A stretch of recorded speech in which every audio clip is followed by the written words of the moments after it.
1절에서 47절까지 말씀입니다. 사무엘상 17장 41절에서 47절까지 말씀, 우리가 한 목소리로 같이 봉독하기 원합니다. 41절 시작. 블레셋 사람이 방패 든 사람을 앞세우고 다윗에게로 점점 가까이 나아가니라. 그 블레셋 사람이 둘러보다가 다윗을 보고 업신여기니 이는 그가 젊고 붉고 영모가 아름다움이라. 블레셋 사람이 다윗에게 이르되 내가 나를 개로 여기고 막대기를 가지고 내게 나아왔느냐 하고 그의 신들의 이름으로 다윗을 저주하고, 그 블레셋 사람이 또 다윗에게 이르되 내게로 오라. 내가 내 살을 공중의 새들과 그 짐승들에게 주리라 하는지라. 다윗이 블레셋 사람에게 이르되 너는 칼과 창과 단창으로 내게 나아오거니와 나는 만군의 여호와의 이름 곧 내가 모욕하는 이스라엘 군대 하나님의 이름으로 내게 나아가노라. 오늘 여호와께서 너를 내 손에 넘기시리니 내가 너를 쳐서 내 목을 베고 블레셋 군대의 시체를 오늘 공중의 새와 땅의 들짐승에게 주어 온 땅으로 이스라엘에 하나님이 계신 줄 알게 하겠고, 또 여호와의 구원하심이 칼과 창에 있지 아니함을 이 무리에게 알게 하리라. 전쟁은 여호와께 속한 것인즉 그가 너희를 우리 손에 넘기시리라. 아멘. 거리기에 정말 하나님 찬양했습니다. 자, 이 시간 우리 여름사역 선포식과 함께 우리 라이언 전도사님께서 다윗과 골리앗, 이 여름사역을 어떻게 우리가 이겨낼 수 있을까, 이 말씀 선포하실 때 큰 은혜를 누리시는 여러분 되시기를 바랍니다.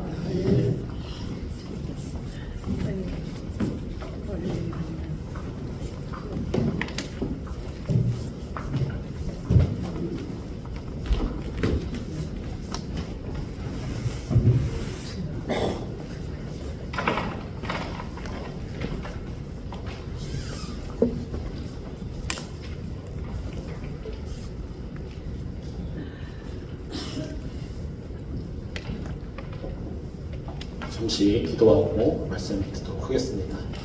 사랑하는 충만하신 아버지 하나님, 참으로 감사합니다. 오늘 우리에게 이렇게 좋은 날씨를 주시고 주의 의를 주셔서 우리가 주님께 이렇게 말씀을 들으러 이 자리에 나왔습니다. 아버지, 부족한 종이 주님의 말씀을 선포합니다. 주여 아버지, 나를 깨워주시고 아버지 더욱더 큰 은혜를 성도들을 끼치게 해주시옵소서. 이번들을 쓴 사람의 만신 예수님의 이름으로 기도드립니다. 아멘. 혹시 방송에 보고 메인 마이크 좀 꺼주실 수 있으실까요? 네, 감사합니다. 할렐루야. 사랑하는 성산교회 성도 여러분, 평안하십니까? 네, 저도 굉장히 평안한 삶을 누리고 있는데요. 저는 오늘 다윗과 골리앗이라는 주제를 가지고 함께 은혜를 나누려고 합니다. 저는 담임 목사님께서 교회 교육주일, 이 발음도 굉장히 어려운데요, 교회 교육주일을 맞이해서 설교를 맡아달라는 이야기를 들은 이후 생각을 하고 기도를 하기 시작했습니다. 어떤 말씀을 전하면 좋을까요, 주님? 어떤 말씀을 전해야지 우리 아이들에게 더욱더 깊은 은혜가 끼칠 수 있을까요? 기도를 하던 도중에 오늘 본문의 이야기가 떠올랐습니다.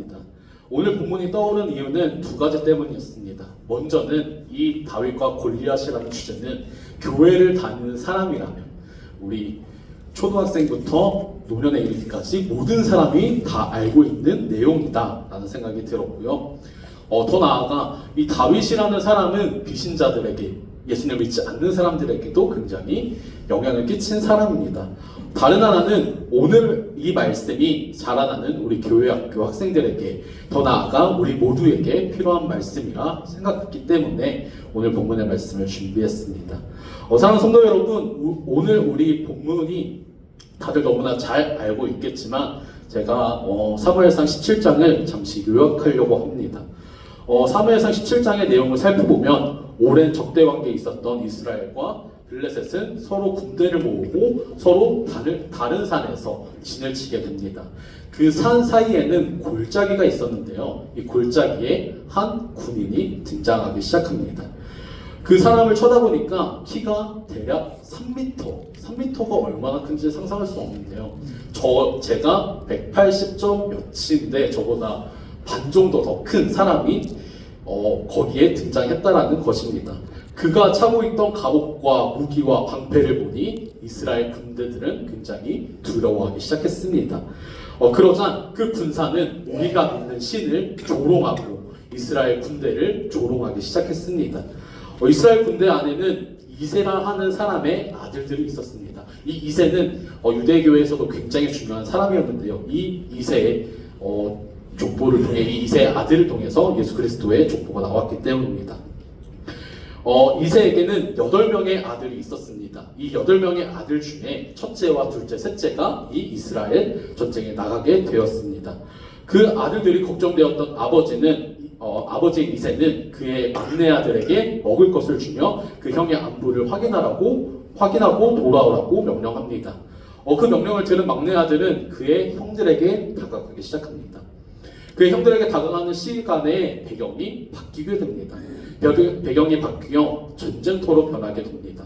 전쟁터에서는 그 군인 한 명, 3m가 되는 그 군인 한 명이 앞서 말한 이스라엘 신을 조롱하기 시작했습니다. 이스라엘 신들을 모욕하는 것을 이스라엘 군인들이 듣자 우리가 오늘 살펴보진 않았지만 25절에 뭐라고 이야기했냐면 저 군사를 죽이는 사람에게는 왕이 포상도 굉장히 많이 줄 것이고 왕의 딸과 같이 결혼도 시킬 것이고 그 죽인 사람의 아버지에게는 세금을 면하여 줄 것이다 라고 이야기합니다.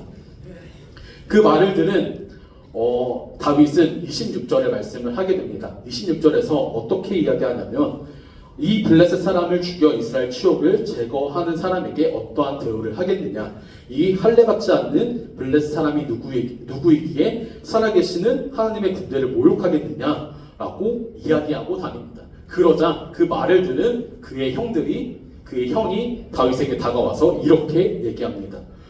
야, 너는 너의 일을 해야지 왜 여기까지 왔냐? 너가 전쟁을 구경하고 싶어서 여기 온 것 아니냐? 라고 말합니다. 그러자 막내 아들이 다윗은 29절의 말씀을 합니다. 29절에 뭐라고 얘기하냐면 내가 무엇을 하였나이까? 어찌 이유가 없으리까? 라고 얘기합니다. 그것을 본 이스라엘 군인이 사울에게 다가와서 이 사실을 고합니다. 사울은 이 사실을 듣고 그 아이를 부르게 됩니다. 그 아이를 부르니 내가 저 블레셋에 있는 그 군사를 보고 이 다윗을 보니 누가 봐도 게임이 안 될 것 같았습니다. 그래서 사울은 다윗의 요청을 거절하게 됩니다. 그러자 그 아이는 자신의 삶 속에서 자신의 양을 지키는, 자신의 재산을 지키는 내가 믿는 신을 이야기합니다. 그것이 자기에게 머무는 것이 아니라, 그 사건에만 머무는 것이 아니라 지금 내가 블레셋 사람에게 나아가도 그 신이 나를 보호해 줄 것이다 라고 이야기합니다. 그 이야기를 들은 사울은 그 다윗을 축복해주고 사울의 무기와 갑옷을 아이에게 주기 시작합니다. 그것을 받은 아이는 한두 번 착용하고 사용해보니 자기의 몸과 어울리지 않음을 발견하고 본래 자기의 모습으로 돌아가기 시작합니다. 그리고 오늘 본문의 이야기가 시작됩니다. 어제 굉장히 많은 시간을 할애하여서 17장의 배경 설명과 다윗과 골리앗의 싸움을 살펴보았습니다. 사랑하는 성도 여러분, 여러분들은 오늘 이 본문을 보면서 어떤 은혜가 있고 어떤 감동이 있으십니까? 그저 하나님이 이스라엘 백성을 구원하신 사건으로만 바라보고 계시지 않습니까? 그저 단순히 다윗이 골리앗을 이겼다는 그저 해피엔딩의 사건으로 바라보고 계시지 않습니까? 오늘 본문은 우리에게 그것을 넘어서 더 큰 깨달음과 지혜를 가르쳐주고 싶어 합니다. 그 깨달음과 지혜가 오늘 여러분께 있기를 축복합니다. 서론이 길었습니다. 오늘 본문은 두 가지의 관점으로 바라볼 수 있습니다. 먼저는 다윗의 관점이고 다른 하나는 골리앗의 관점입니다. 저는 이 둘의 차이점을 여러분들에게 말씀드리려고 합니다. 먼저 다윗은 이새의 아들로서 인생의 대부분의 시간을 이새의 가축을 지키는 데에 시간을 쓰게 됩니다. 다윗이 가장 처음 등장했을 때 뭐 하고 있었는지 다들 기억하시나요? 다윗이 성경에 가장 먼저 나왔을 때 다윗은 뭘 하고 있었을까요? 다윗은 이새의 양을 치고 있었습니다. 16장에서 사울이 기름 부을 자를 찾을 때에도 양을 치고 있었고 17장 15절에도 양을 치고 있는 모습을 우리가 볼 수 있었습니다. 다윗은 이 양을 치면서 많은 우여곡절을 겪게 됩니다. 양이 무리를 이탈해서 이 양을 돌아오게 하는 역할도, 이 양을 먹으려는, 이 양을 피해 입히려는 포식자들에게도 이 양들을 지켜야 하는 그러한 일을 하고 있었습니다. 다윗은 이 양을 보호하기 위해서 열심히 노력했습니다. 그 가운데 그의 마음속에는 무슨 마음이 있었냐면은 내가 이 양을 지킨 것이 아니라 하나님이 이 양을 지키셨다라는, 하나님이 나를 보호하셨다라는 믿음이 있었습니다. 그 믿음이 자라날 때에 오늘 본문의 이야기가 나옵니다. 자신이 믿고 살아계시는 하나님의 이름을 모욕하는 블레셋 군인을 보고 그 하나님의 살아계심을 그 군인을 통해서 이 골리앗을 통해서 보여주게 됩니다. 이것이 다윗의 첫 데뷔전이었습니다. 다윗이 정말 대단하다라고 생각이 드는데요.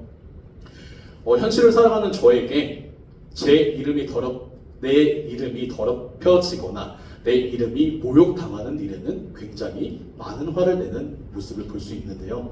저에게 하나님의 이름을 모욕한다고 해서 내가 이렇게 할 수 있을까? 하나님의 이름을 모욕한다고 해서 내가 이 다윗처럼 얘기할 수 있을까? 라고 생각해보면은 저는 조금 더 많은 고민을 해야 될 것 같습니다. 이것처럼 우리에게 어려운 일이지만 이 다윗에게는 하나님을 믿는 믿음이 있었기에 이것이 자연스럽게 삶으로 드러날 수 있었습니다. 그렇다면은 시점을 바꿔서 우리 골리앗의 시점으로 이 본문을 바라보겠습니다.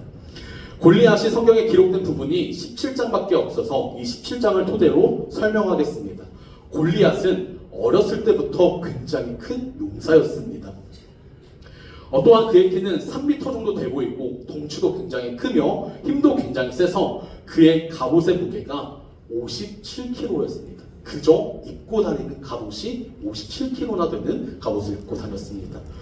그래서 그를 본 사람들은 굉장히 두려워서 떨고 그 앞에 서지도 못했습니다. 그것을 본 골리앗은 자신감을 얻고 많은 전쟁에서 승리했습니다. 많은 승리를 거둔 골리앗은 이번 이스라엘 전쟁 또한 동일하게 바라봤습니다. 내가 이만큼 강하니까 이스라엘 군대는 내가 이길 수 있을 거야 라는 이상한 자신감이 골리앗 안에 있었던 것 같습니다. 전쟁을 기다리며 이 골리앗은 그저 기다리는 것이 아니라 우리가 성경에서 본 것처럼 하나님을 모욕하고 이스라엘 군대를 모욕하기 시작했습니다. 싸움을 도두고 있는데 어느 날 한 아이가 나와 싸우겠다고 등장했습니다.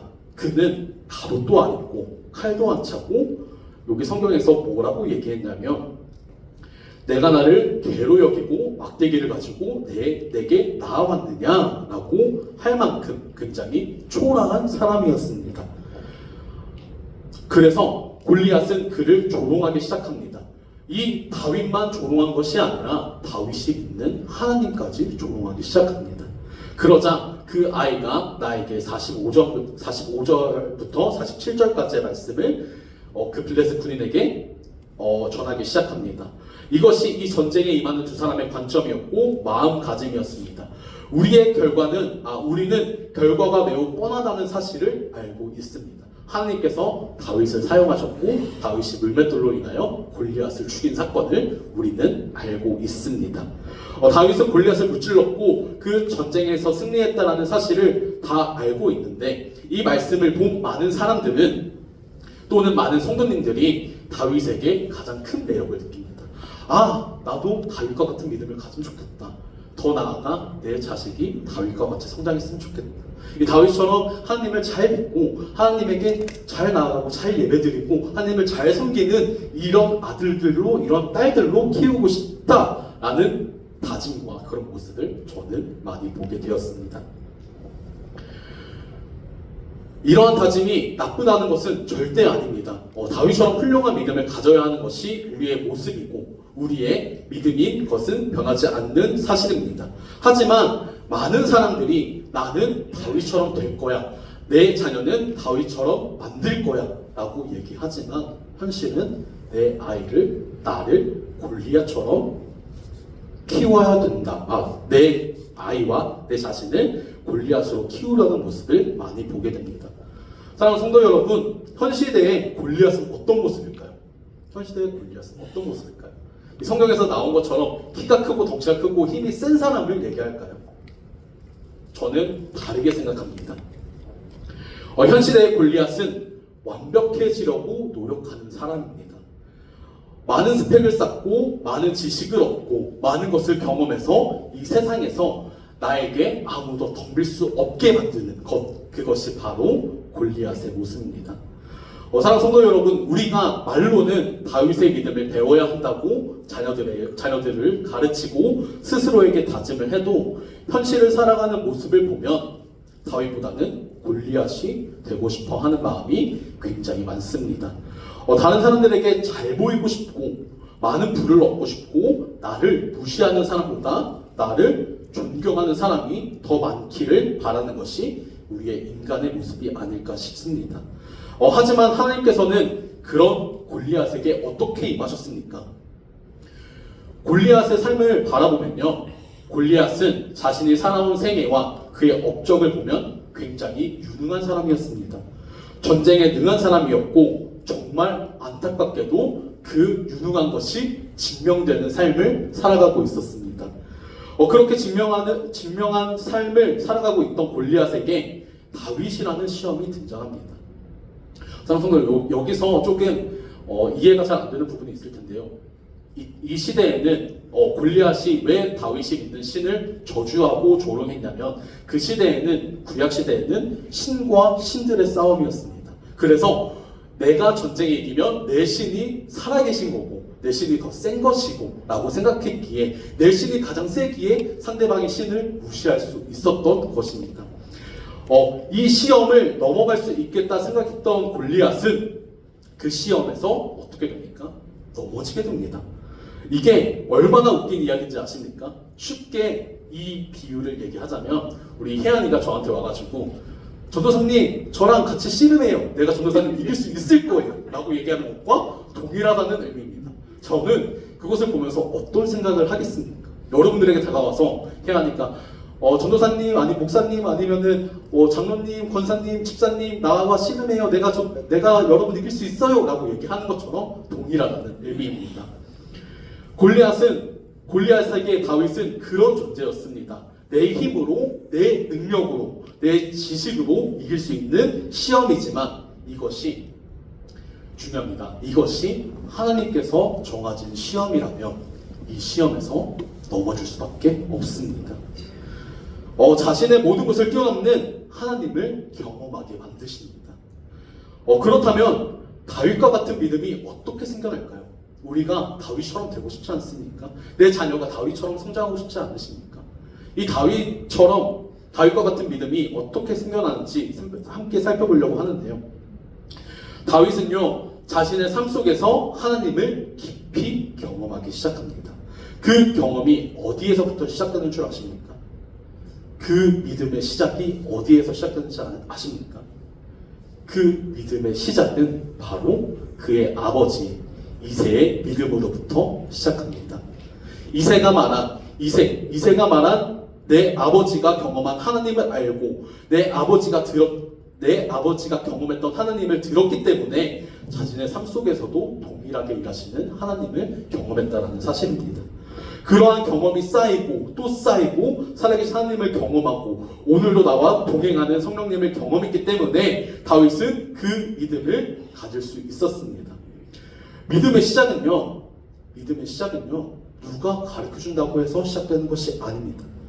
교회에 나와서 또는 우리가 예배를 통해서 우리 주일학교 교회학교 예배를 통해서 또는 큐티를 통해서 믿음이 성장되는 것이 아니라 믿음이 시작되는 것이 아니라 바로 부모님의 신앙을 물려받는 것을 잊지 마시기 바랍니다. 믿음의 시작은 부모의 신앙으로부터 나온다는 사실을 잊지 마시기 바랍니다. 사랑하는 성도 여러분은 오늘 다윗처럼 살아계신 하나님을 경험하고 계십니까? 오늘 이 다윗처럼 자신의 삶 속에서 살아계신 하나님을 경험하고 계십니까? 오늘도 힘들고 지쳐 쓰러져 있는 여러분에게 다가오시는 예수님을 경험하고 계십니까? 한 걸음 한 걸음 걸을 때마다 나를 인도하는 성령님을 경험하고 계십니까? 우리는 이 사실을 되돌아봐야 합니다. 이러한 경험이 없다면, 이러한 경험을 못 가졌다면, 예수님을 만나서 정말 기뻐하는 그 믿음이 없다면 우리는 골리앗처럼 그저 내가 만들어가는 신을 섬기는 것이 아닐까 염려가 됩니다. 사랑하는 성도 여러분, 우리가 만난 예수님을 우리 자녀들에게 알려줘야 되지 않겠습니까? 내가 만난 예수님을 우리 자녀들에게 알려줘야 되지 않겠습니까? 우리의 믿음을 자녀들에게 물려줘야 되는 것이 예수님을 믿는 거 아닐까요? 그저 나만 잘 살고 나만 예수님 믿어서 구원받는 것이 우리가 전하는 복음이 아니라는 사실을 다들 알고 계실 겁니다. 마지막으로 제 이야기를 하고 설교를 마치려고 합니다.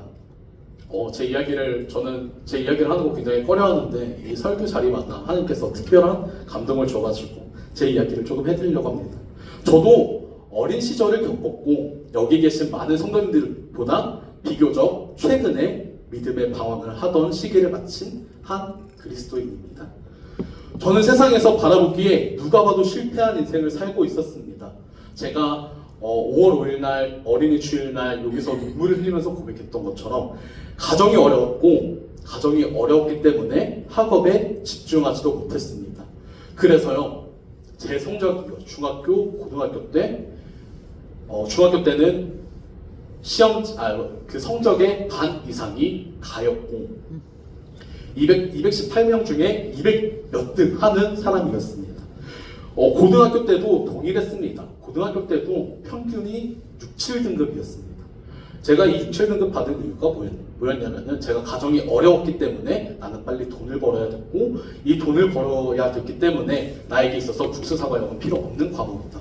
나에게 있어서 나는 빨리 이 전공을 가지고 회사에 취직해서 빨리 돈 버는 것이 내 인생의 목적이다 라고 생각해서 공부를 아예 손을 놓기 시작했습니다. 모든 사람들이 저에게 실패한 인생이라고 손가락질하며 이것이 나에게서 그치면 다행인데요, 내가 다니는 교회마저, 기독교마저 욕하는 현실을 살아왔습니다. 그러한 모욕과 수치심을 당하면서도 저는 교회에 안 나갈까라는 생각도 많이 해봤었습니다. 저번 어린이 주일에서 설교했던 것처럼 저는 어머니의 기도가 있었기 때문에 그 교회를 떠날 수 없었습니다. 더 나아가서 하나님을 떠날 수 없었습니다. 사실 그 시간이 없었더라면 저는 이 자리에 있지도 않았을 것입니다. 제가 하나님을 만난 기억이 바로 수련회 때문이었습니다. 정말 안타깝게도 한 매개체에서 설문조사를 했는데 모교회에서 하나님을 경험한 사람들이 굉장히 적다라는 통계를 본 적이 있습니다. 그래서 많은 사람들이 하나님을 만나는 장소가 어디냐면 바로 수련회거나 부흥회거나 기도회 이런 곳에서 많이 하나님을 경험한다라고 이야기합니다.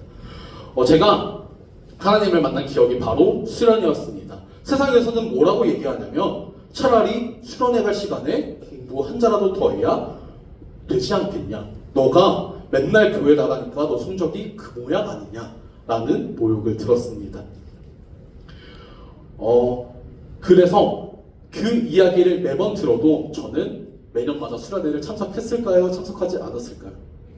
저는 매년마다 매 여름 캠프며 겨울 캠프며 교회에서 하는 부흥회며 고3 때도 그 부흥회와 수련회에 참석했습니다. 수련회 기간 동안 앞에서 많은 믿음의 선배들이 간증을 하고 설교를 하고 감동을 주고 기도를 하는 모습을 보게 되었습니다. 그 믿음의 선배들이 하는 말은 표현 방식은 달랐지만 메시지는 동일했습니다. 그 메시지가 무엇이냐면 내가 경험했던 하나님을 너희도 경험해봐 라는 이야기였습니다. 이 메시지에 도전을 받은 저는 더더욱 하나님께 매달리기 시작했습니다. 더 나아가서 하나님을 시험하기 시작했습니다. 하나님 살아 계신가요? 하나님 정말 그 자리에 계신가요? 하나님, 저 사람에게 하나님이 임했다 얘기했지만 저한테는 하나님이 임한 적이 한 번도 없습니다. 하나님 살아 계시다면 나에게 제발 임재해 주세요 라는 기도를 굉장히 오랫동안 했습니다. 이 기도가 점점 잊혀질 때쯤, 이 기도가 어느샌가 절망으로 변해 있을 때쯤, 이 기도가 막히면서 하나님은 없다라는 생각이 나에게 박혀 있을 때쯤 하나님께서는 저를 만나 주셨습니다. 하나님께서 이사야 42장의 말씀 중에 이렇게 얘기하고 있습니다. 사람이 어찌 젖먹는 아이를 여인이 잊겠느뇨. 세상은 너를 잊을지라도 나는 너를 잊지 않겠다라는 말씀을 저에게 보내주셨습니다. 하나님은 그 기도에 응답해 주셨습니다. 만약 제가 세상의 기준에 맞춰서 그 시기에 공부를 계속했다면, 내가 이 공부를 계속했다면 저는 더 좋은 대학에 갈 수 있었겠지만, 인생을 되돌아보니까 세상의 성공보다는, 세상에 맞춰진 그 틀보다는 주님의 인정이 더 좋다라는 생각이 들기 시작했습니다. 주님을 좋아하다 보니까 중학교, 고등학교에서 하위 10%에서 놀던 제가 대학교에서는 상위 10%에서 놀기 시작했습니다. 이러한 삶을 살다 보니까 저에게 이러한 찬양이 하나 떠오르기 시작했습니다. 제 인생에서 가장 중요한 찬양이고 여러분들에게 조금 소개해주고 싶어가지고 이 찬양을 좀 골라왔습니다. 이거는 우리가 같이 부를 찬양도 아니고요, 제가 그저 성도님들에게 불러주고 싶은 찬양이었습니다. 잘 들어주시기 바랍니다.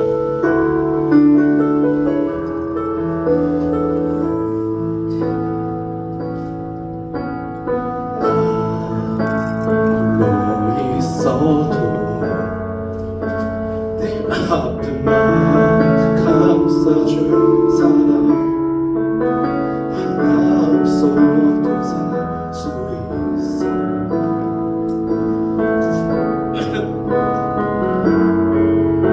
저 아름다운 수많은 별들 만질 수 없어도 살 수 있어. 세상 소중한 모든 것 다 가질 수 있어. 하지만 나의 마음 속에 주님의 소망이 없이는 단 하루도 살 수 없네. 주님의 사랑에 발로 따라가 주지 않는다면 단 한순간도 못 사네. 난 주 없이 살 수 없네. 아멘. 사랑하는 성도 여러분, 우리는 오늘 다윗과 골리앗이라는 너무 뻔한 주제를 가지고 이야기를 나눴습니다. 은혜를 나눴습니다. 사랑하는 성도 여러분, 우리는 7월 29일부터 옆에 나와 있는 여름 수련회를 시작합니다. 수련회 주제는 타이밍입니다. 하나님이 오늘 여러분에게 주실 그 은혜의 타이밍, 내가 예수님을 믿고 그 예수님을 믿을 수 있는 그 믿음의 타이밍, 내가 살아계신 하나님을 믿는 그 타이밍이 이번 수련회가 되길 간절히 소망하고 기도합니다. 이 수련회에 같이 은혜를 나누고 싶은 분들과 같이 찬양하고 싶은데요, 주님과 같이라는 찬양입니다. 이 찬양의 가사를 제가 읽어드릴게요. 주님과 같이 내 마음 만지는 분은 없네. 오랜 세월 찾아 난 알았네. 내겐 주밖에 없네. 주 자비 강같이 흐르고 주 손길 치료하네. 고통받는 자녀 품으시니 내겐 주밖에 없네. 라는 찬양입니다. 사랑하는 성도 여러분, 여러분들의 여러분 삶에서도 이러한 주님을 경험하셨을 것입니다. 내가 아무리 힘들고 지쳐서 하나님 앞에 나아갈 수 없어도 하나님이 내 마음을 아시고 하나님이 나에게 먼저 오셔가지고 우리의 마음을 어루만졌다는 사실을 알고 계실 겁니다. 그 예수님이 오늘 우리 아이들에게 임하길 원하십니다. 이 주님을 더욱더 우리가 우리 아이들에게, 우리 자녀들에게, 교회 학교 학생들에게 알려주길 원하십니다. 그 예수님을 기억하면서 같이 찬양하도록 하겠습니다. 주님과 같이, 주님과 같이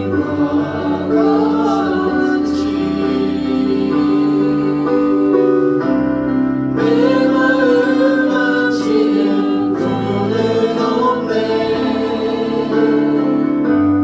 오랜 세월 찾아 난 알았네. 내게 주밖에. 우리 다시 찬양하도록 하겠습니다. 주님과 같이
주님과 같이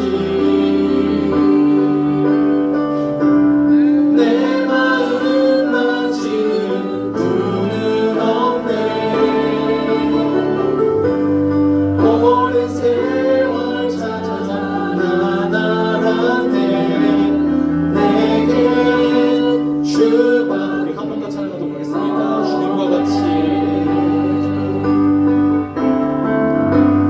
주님과 같이 내 마음 만지는 분은 없네.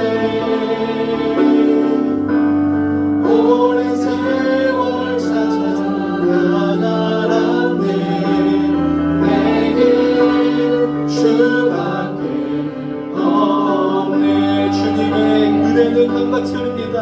주 잠이 강같이 흐르고 주 손길 치료하네. 고통받는 자녀 부르시 우리 목소리로 찬양할까요? 주님과 같이. 네, 우리 목소리로 찬양했습니다. 주님과 같이. 주님과 같이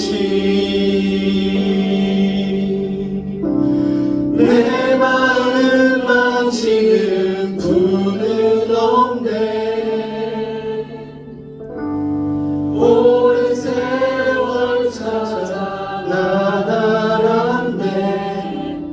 내게 주밖에 없네. 사랑하는 성도 여러분, 제가 짧은 인생을 살아왔지만 저는 주님이 제일 좋습니다. 그 주님의 은혜가 여러분들에게 함께하길 주님의 이름으로 간절히 축복하고 기도합니다. 제가 기도함으로써 말씀하시도록 하겠습니다. 사랑과 은혜가 충만하신 아버지 하나님 참으로 감사합니다. 오늘 우리가 다윗과 골리앗이라는 주제를 가지고 함께 은혜를 나누고 말씀을 나눴습니다. 사랑하는 하나님 아버지, 우리가 때로는 다윗처럼 나는 다윗이라는 믿음을 가지고 싶고 다윗보다 더 훌륭한 믿음을 가지고 싶을 때가 굉장히 많습니다. 하지만 그럴 때마다 내 자신을 돌아볼 때 하나님이 아닌 다윗이 아닌 골리앗의 모습을 닮아가고 있는 제 자신을 보게 됩니다. 아버지, 우리가 이 주님과 같이 내 마음 만지시는 분이 정말 주님 말고 없음을 아오니 우리가 믿는 이 하나님이, 우리가 믿는 이 예수님이, 우리가 믿는 이 성령님이 오늘 우리의 자녀들에게 함께하길 원합니다. 주여, 우리와 함께하여 주시고 정말 주님이 문을 두드려 그들의 마음을 열 수 있도록 주여 인도하여 주시옵소서. 이 모든 말씀 사랑하신 예수님의 이름으로 기도드립니다. 아멘.